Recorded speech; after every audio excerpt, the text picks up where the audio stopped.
SIP का मतलब क्या होता है दोस्तों, धीरे धीरे ना किसी लिक्विड का अंदर घुसना या लीक होना। तो जैसे अब अगर सिंपल भाषा में अगर मैं उदाहरण के तौर पे मैं आपको दूं तो जैसे अगर मिट्टी है, जमीन के ऊपर मिट्टी है, ओके, मिट्टी पे आप पानी डालो तो वो धीरे धीरे जमीन के अंदर जाता है, तो अंदर जाने से उसको सिप बोलते हैं। ओके, धीरे धीरे जमीन के अंदर चला जाता है और इसी को हम सिप कहते हैं। यहाँ की मिट्टी जो है ना वो पोरस होती है। पोरस होती है मतलब इसमें छोटे छोटे छेद होते हैं और जैसे एक स्पॉन्ज है, एक स्पॉन्ज की तरह होता है पोरस, यानी जिसके कारण नदी का पानी धीरे धीरे जमीन के अंदर सिप होने लगता है, यानी धीरे धीरे घुसकर गायब हो जाता है। मतलब इसका मतलब होता है यह पानी एक ही जगह नहीं रहता है, एक ही जगह पे नहीं रहता है। यहाँ का जो पानी है ना, ओकावांगो रिवर का जो पानी है ना दोस्तों, वो एक ही जगह पे रहता नहीं है, बल्कि धीरे धीरे जमीन के अंदर समा कर कौन से ओझल हो जाता है। यही तो है ये नदी की प्रकृति का चमत्कार बोलो, या इसे हम कुदरत का मिरेकल या कुदरत का रहस्य भी बोल सकते हैं, या कुदरत का रहस्य बोल सकते हो आप, इसे मिरेकल बोल सकते हो। तो ये अपने आंखों से धीरे धीरे जमीन के अंदर समाकर आंखों से ओझल हो जाती है। ये आपको मैंने अभी पोरस और सिप का मतलब भी यहाँ पे आपको मैंने बताया। पोरस तो मैंने आपको बताया ही था, अभी मैंने आपको सिप का भी मतलब यहाँ पे मैंने बता दिया है। तो यहाँ पर हमने सरस्वती नदी का भी हम एग्जांपल ले सकते हैं कि सरस्वती नदी भी जैसा हमारा थार डेजर्ट है ना, वहाँ पर वो है ना अंदर जमीन के अंदर, वहाँ पे भी शायद वो पोरस ही होगा। पोरस के वजह से पोरस यानी छोटे छोटे छेद होते हैं रेत के अंदर, तो वो रेत ने उसको एब्जॉर्ब कर लिया है गर्मी के वजह से, और वो अंदर चली गई है। ओके, जमीन के अंदर उसको खींच लिया, सिप कर लिया है, या हम सिप कहते हैं। ओके, जैसे मैंने अभी आपको उदाहरण दिया था कि ये ओकावांगो रिवर का जो पानी है ना, कुबांगो जो रिवर है, वहाँ की लोकल भाषा में उसको कुबांगो बोलते हैं, और इंग्लिश वालों ने उसे या बाकी लोग उसे ओकावांगो रिवर कहते हैं। तो वो रिवर जो है ना, वो जैसे ही हमारी सरस्वती नदी भी गर्मी के वजह से, ओवरहीट के वजह से वो अंदर चली गई है। ओके, यानी लुप्त उसको एक तरीके का यहाँ पर भी ये सरस्वती नदी तो पूरी तरह से लुप्त हो चुकी है, लेकिन ये नदी तो यहाँ तक तो आ रही है। बाद में शायद इन फ्यूचर में आपको क्या लगता है दोस्तों कि ये भी नदी सरस्वती नदी की तरह ये भी लुप्त हो जाएगी एक दिन? हो सकता है। आपका क्या कहना है मुझे कमेंट्स में बताना। और एक नदी जो समुंदर तक नहीं पहुंचती है फिर भी लाखों जीवन को जिंदगी देती है, ये नदी एक तो समुंदर तक पहुंचती तो है नहीं, सागर तक तो पहुंचती नहीं। जैसे हम पहले के जो गाना था हमारा इंट्रो में मैंने आपको बताया था, नदिया का पानी दरिया से मिलके सागर की ओर, तो उसकी मंजिल तो वही है, सागर की ओर उसे जाना ही है। बट ऐसे भी कुछ नदियां हैं जो सागर की ओर नहीं जाती हैं, यानी सागर से मिलने के लिए जो उसकी मंजिल है, हर नदी का मंजिल सागर की ओर ही होता है। ओके, सागर की ओर, सागर के पास उसे जाना ही जाना है, कैसे भी करके उसकी जो मंजिल है वो उसे पाना ही है। बट ऐसी कुछ नदियां हैं जो जा पाती है। ओके, यही है प्रकृति का एक ऐसा चमत्कार। ओके, ये नदी का जो हमने देखा, ये ओझल हो जाती है अपने आंखों से और फिर ऊपर बाग बन जाती है, लेकिन बारिश नहीं होती है, वो उससे वो बारिश कम होता है, बादल ऊपर एवापोरेट हो जाती है, या तो उड़ जाती है या तो जमीन के अंदर, जमीन में वो अंदर चली जाती है। जो पोरस होता है, पोरस की वजह से या सिप के वजह से वो अंदर चली जाती है, जैसे हमारी सरस्वती नदी है। ओके, और जिसे हम कुदरत का अनोखा चमत्कार कह सकते हैं ये।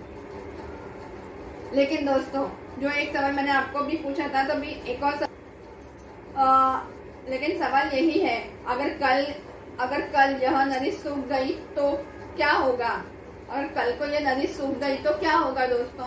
वहाँ के लोगों को पानी नहीं मिलेगा, ज्यादा गर्मी के वजह से उन सब जीवन का वहाँ पे जो पानी पीने के लिए आते हैं, जो जानवर, जो मैंने आपको बताया था मेरे वीडियो में, ओके, वो सारे जानवर को तो पानी नहीं मिलेगा, ना ही कुछ वहां पे उनको रहने के लिए होगा।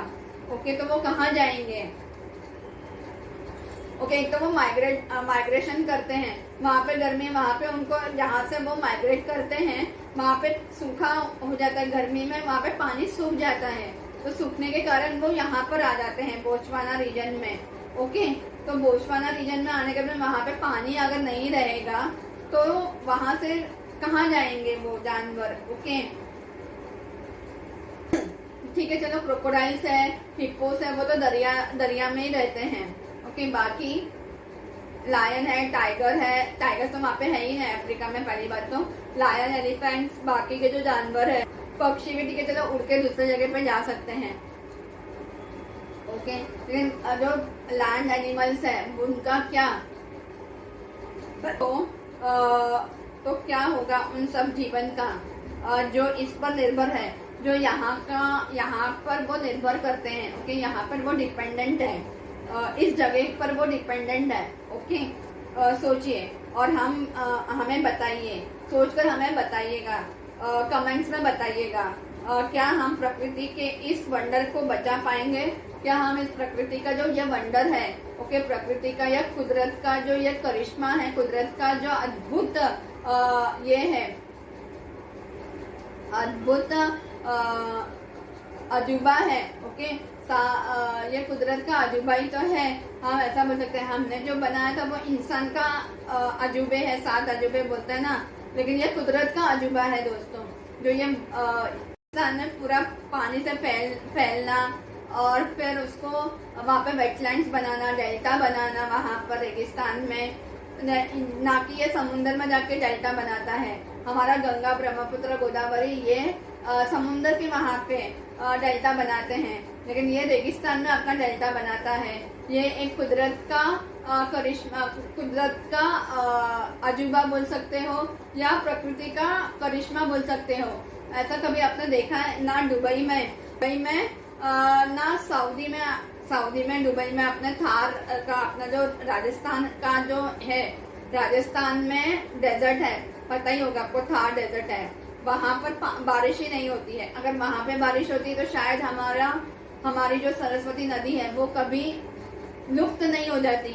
ओके, लेकिन वहां पे बारिश कम होती है, तो इस वजह से, और वहाँ पे मिट्टी में पोरस भी है, पोरस यानी छोटे छोटे छेद होते हैं, छेद के वजह से वहाँ पे हवा और पानी को आराम से, आसानी से अंदर को वो एब्जॉर्ब कर लेती है, जैसे यहाँ पर ओकावांगो रिवर करती है। ओकावांगो रिवर को ये प्रकृति या ये जो पोरस है, वो रेत में पोरस होता है, तो पोरस को वो एब्जॉर्ब कर लेती है। ओके, हम इस प्रकृति को बचा पाएंगे, इस प्रकृति का जो करिश्मा है इसको हम बचा पाएंगे, और कैसे, कैसे, तो आप हमें मुझे कमेंट्स में बताइएगा। या यही भी एक कहानी बनकर रह जाएगी, जैसे हमारी सरस्वती की कहानियां हम बताते हैं, तो क्या ये भी वैसे ही कहानी बनकर रह जाएगी? ओकावांगो रिवर या कुबांगो रिवर, जो वहाँ के लोकल लैंग्वेजेस में, अंगोला का और नामीबिया का जो लोकल लैंग्वेज है, अंगोला का ज्यादा करके, तो वहाँ के लोग उसको कुबांगो बोलते हैं। ओके, कुबांगो करके नाम दिया है वहाँ के लोकल लैंग्वेजेस में। ओके, ऐसे ही रहस्यमय सफर के लिए हमारे साथ बने रहें, और मिलते हैं अगले वीडियो में।